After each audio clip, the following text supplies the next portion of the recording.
Welcome to Childcare Conversations, the podcast where early childhood leaders like you get real-world strategies, honest talk, and a whole lot of support. Whether you're running one center or many, we're here to help you lead with confidence and clarity.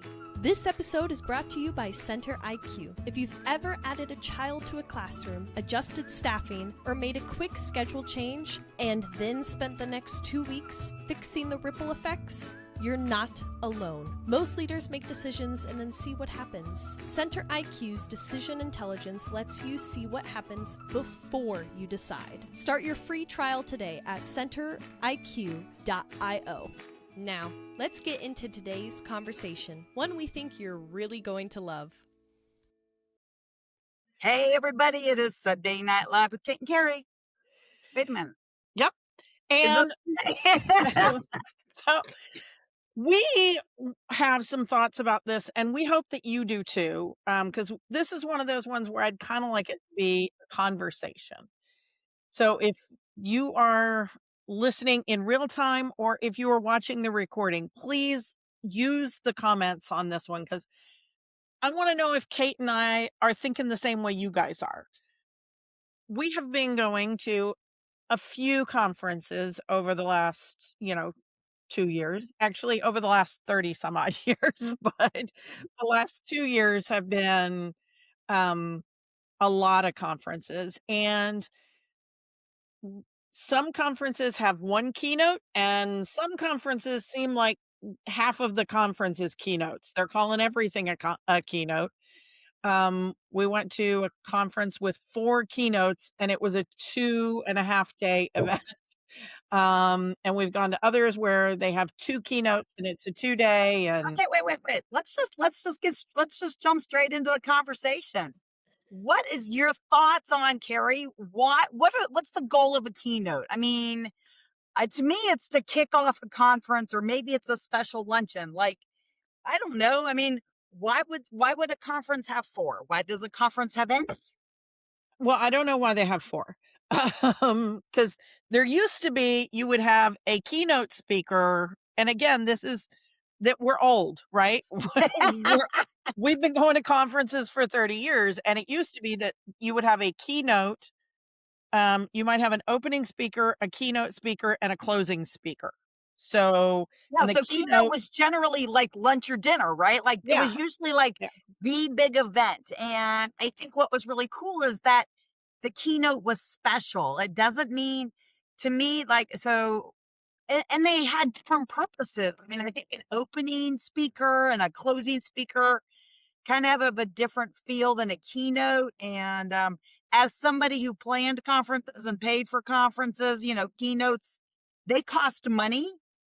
So I think that was kind of why we had the opening speaker, and the closing speaker might be different than the keynote or the headliner even, maybe. Yeah, I mean, and I think part of what people are using the term keynote for now is, hey, these are names you might know, or this is a topic that I really think we need to talk about.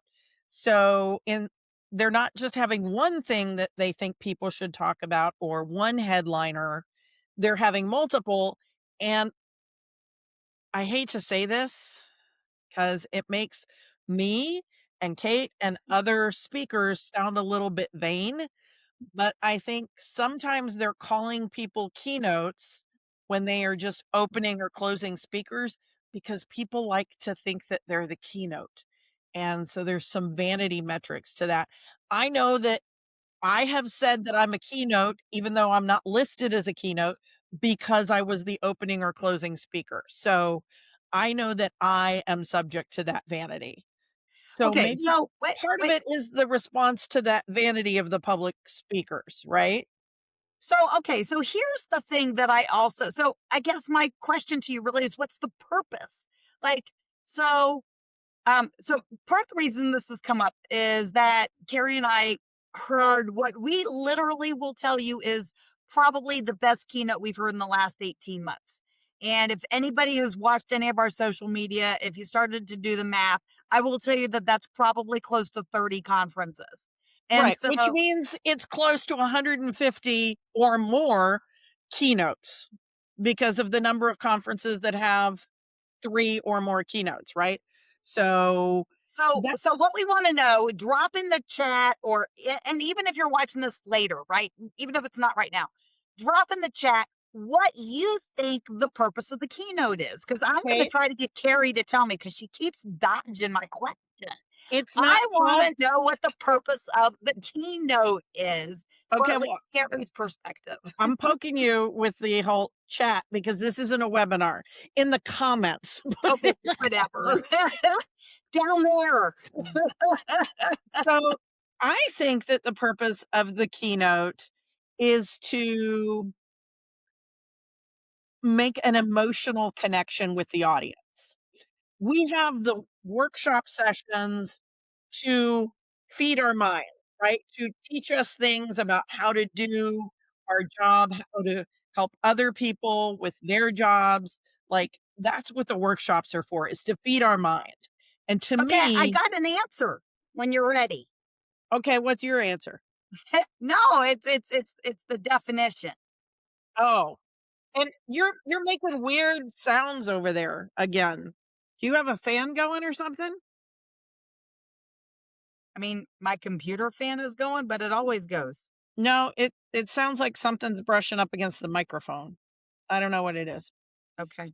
We're Okay, gonna well, what does the dictionary say it is? Because I think it's about touching the spirit or the soul of the person in the audience. So I mean that was pretty close. So it's setting the tone and maybe the core message or the big idea for the entire event. So theoretically, a keynote speaker sets the overall tone, theme, and energy. They deliver high impact, expert presentation designed to inspire, educate, or motivate the audience. So I don't think it's that much about educate. I really don't. Especially when our conferences are so much about education. Well, The I mean, rest of the educate, conference is education. it was inspire, educate, motivate. So to me, Yeah, it's I would just probably, do I'm thinking, huh? 1 and 3. I would just do 1 and 3 skip number 2. But I think the part that I guess got me compared to some of the ones we've heard in the last 18 months is setting the tone. And I think setting the tone is so on target, whether it's the opening, the lunch, the dinner, the closing, whether it's a keynote, whether it's a main speaker, because I think the energy you bring in a morning session or the energy you bring to wrap up an event, I think is really, really important. I also feel like you got to have you got to really do your homework on the audience. Yep. We've seen so many things labeled as keynotes that are, and I mean this without saying, because I mean, all keynoters on some levels are entertainers, but they're comedians or they're musicians. Like they really are an entertainer. And I get that and I like that. But I feel like they've missed the mark when they've totally missed the audience. Yeah. And we're I paying mean, the money. I mean, our ticket, I mean, if you think about it, right? The ticket you pay to go to a conference is your admission ticket to that entertainer. And if you're not entertained, I want my money back.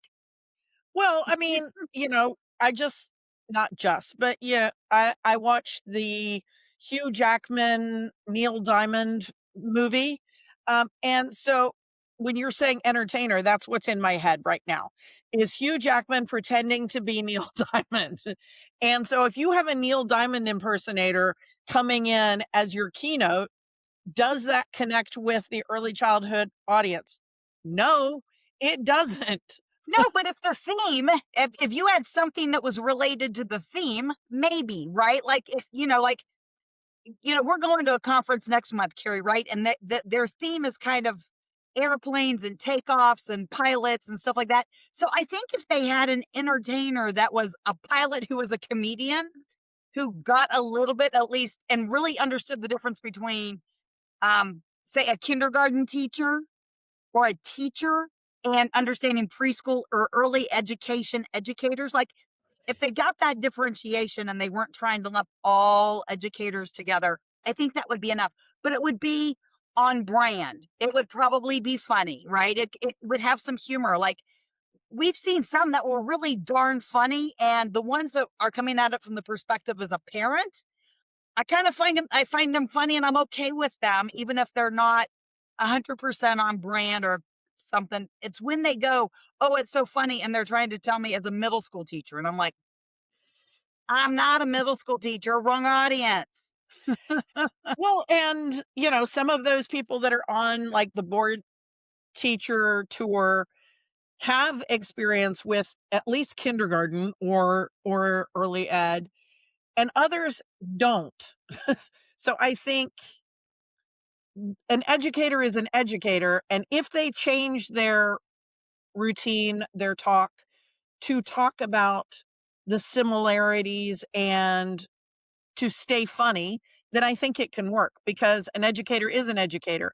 But if you're telling us stories about when you were, having to deal with sexually inappropriate content in your high school class, then that doesn't really land, because even the out of school time folks aren't dealing with that on a regular basis the way a high school teacher is. It's got to connect. Like, it has to connect. So if it was that high school teacher who was a comedian, and again, I haven't seen a high school teacher comedian. So this is, But we've had some motivational speakers who were middle school and high school principals. right, we have. And so And in that situation, if they can tie it to the similarities, like parents who don't respond to reasonable concerns from the school, um, the difficulty with navigating multicultural environments, or, all there are lots of similarities, but you've got to that adjust to the frappuccino is audience. not breakfast. Yes, yes. And some of them do it really well, and some of them don't. But I think if a good keynote should touch the heart and give you something to think about as you move forward. That's what I think a really good keynote is. And that's what Erica Sacosio did really well at the Texas Licensed Childcare Association conference. She had her keynote had an arc. It had some parts where people were just crying. It had parts where people were cheering, and it had a lot of laughter. But people went away with the thoughts of, even when I don't think I can, the kids think I can. And we can achieve a whole lot if we follow the children's, uh, you know, their thought process, their interests. We can do a lot more. We can accomplish a lot more if we believe in ourselves when we can't, and when we can, and when we can't, we let the children believe in us. I mean, I think that was really great. That was kind of what she left us with. I think it was absolutely wonderful. And she did her research into Texas, and she came from the industry, and she came with humor, and she came on conference message, and like she just nailed it every way you can. And what I also really appreciated about the conference is the time zone, the time amount. Some of the, like, we've been seeing more and more of keynoters, or people who are being given that title, who are given everywhere from 90 minutes to almost 2 hours. And as somebody who does keynotes, Carrie and I do keynotes, that is not a keynote. That is a workshop and a keynote. Like, that's two things. And respect your audience, respect your keynote, because I mean, I know you're probably doing it because you're like, I want to get the most out of my bang out for my buck, for, for the dollars that you're Yeah, spending. if you're paying some number of thousands of dollars, you don't want them there for 32 minutes. You want them there longer than that, because you paid to get them there. I get that. But I think it makes more sense to have them do a keynote and then do one or two workshops, so that the people who are like impacted immediately after can go into a workshop and dig more deeply. And we had a pretty decent keynote at another conference that did exactly that. And Um, there's she a gave her conference. keynote, and then there was a session right after that she was doing, that was in one of the biggest rooms, expecting people to want to continue that conversation. And I think that's a really smart thing to do. Yeah, and there's a keynote that we aren't actually going to that conference because we've got another conference that same weekend where the same kind of thing. He's coming in, he's delivering the keynote, and then he's doing the conference really kind of played it up, and he's doing some special VIP ticket session. So he's making it exclusive, right? They're rationalizing the higher price point for that other ticket. So, I mean, if you're a conference planner, you've been on a conference committee, go back, rewind, listen to what we just said. Ask your audience. Sometimes people give you glowing feedback because they don't want to really maybe tell you the truth because it may come across as sexist, racist. Like, if you've heard somebody talk and they didn't connect with you as a participant, make sure you tell people that person didn't connect with me. And then tell them why. Tell the planners, don't tell the person. No. Yeah, but almost every conference gives you an evaluation. One of the presenters at a conference that we've done recently used something that Carrie and I also use, which is called a talk-a-dot. And I will tell you, I'm actually pretty honest in the talk-a-dot. One of the ones I've left in the last 6 months was, hey, I liked your topic, but I didn't like it for this audience, and I thought you were a little dry and too long. This is somebody who does a lot of presentations internationally. And if we don't leave the right review, just like on Google or Yelp or Facebook reviews, you got to be honest and just telling them what you think they want to hear, especially if you get the ability to do it anonymous. The conference planners don't know. And if you are part of an organization and you've noticed a trend, and we're going to go just a tad longer than we normally do on a Sunday, but if you've noticed a trend, and maybe it's all the presenters seem to come from the business community, or as if we're not a business, as if we're not all running, $1 million or multi-million-dollar businesses, because we are. Most programs. Yes. So, but if they're trying to introduce a new concept, and maybe this is where, as a conference planner, do some research into that concept. Just because it's a cool concept, if it's a concept meant for a widget, doesn't mean that widget concept actually translates to early childcare, which is a service business. And that is one trend we've seen a lot of. And just because it's a name or that person is trained by a big name. So I don't think I've seen anybody, but, and I love myself some Zig Ziglar, but just because somebody is a Zig Ziglar speaker doesn't necessarily mean they're going to bring you Zig Ziglar energy. So, and Carrie, can I go on my one tiny little soapbox? You think I can do it? It's not a tiny soapbox. Kate has done some math, and you're going to be shocked, or at least I hope you're shocked. I was shocked. She was trying to find out who all is being hired to be a keynote across the country. And she's tracked it for a number of years. What, 3 years now? 3 or 4 years? 3 years is what I currently have the data. I've been challenged to go back into at least maybe even 2019 if I can find the data. Yep.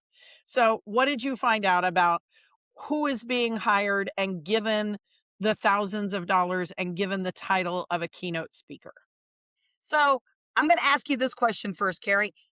When you have done your research with the Department of Labor, what is the percentage of women and men in early childcare? So in the industry as a whole, it is 98% female, 2% male or other. And in leadership in early childhood, it is 93% women and 7% male or other. Okay. So as one of the things we hear all the time in any component of education is that whoever you're teaching wants to see themselves.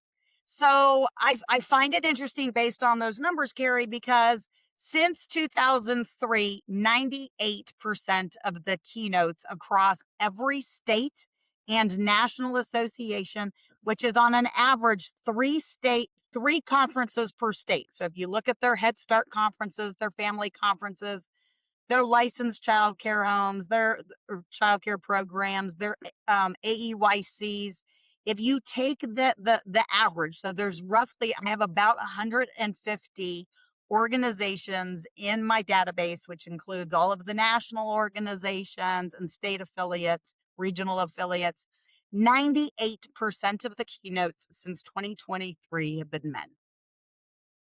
So that 3% of our industry or 7% of leadership is doing a lot of work. But yeah, what I haven't actually tracked, I mean, could give you anecdotal, but I don't actually have the percentages, is the number of keynotes that have actually come from the industry. We have very few of those male keynotes. I'm going to tell you, it's probably less than 5 people total. So there are less than 5 of those men that are doing those keynotes that actually come from early childhood as a whole. So working in early education, there are some that are from out of school time, and Well, there's some that are coming from school age. yeah, They're not even out of school time. They just happen to be school age. So yeah. they're still So principals or teachers in elementary, middle, and high schools. right, and then a couple who work adjacent. So whether they're therapists or something like that, we've got some of those, or providers of out of school time activities. And so it is a thing that we're concerned about, because the other thing we're really noticing is that almost all of them are in their 50s or older. And that wasn't the case when we were coming up in the industry. There were No, keynotes in their 30s and 40s. And so it's skewing older and it's skewing more male, which means we are leaving out the people who are actually doing the work. We are leaving out the people who are, directors, the people coming to the conference. and the teachers. Yeah. I mean, at the conference that we've been at, I would say it is not that there aren't uh, men. I'm not saying there aren't men. I'm not saying that there aren't people in their 50s, because we're there. But I am going to absolutely agree with you on that statement that the majority of the people that are showing up to the conferences that we're attending are between the ages of probably 22 and 40.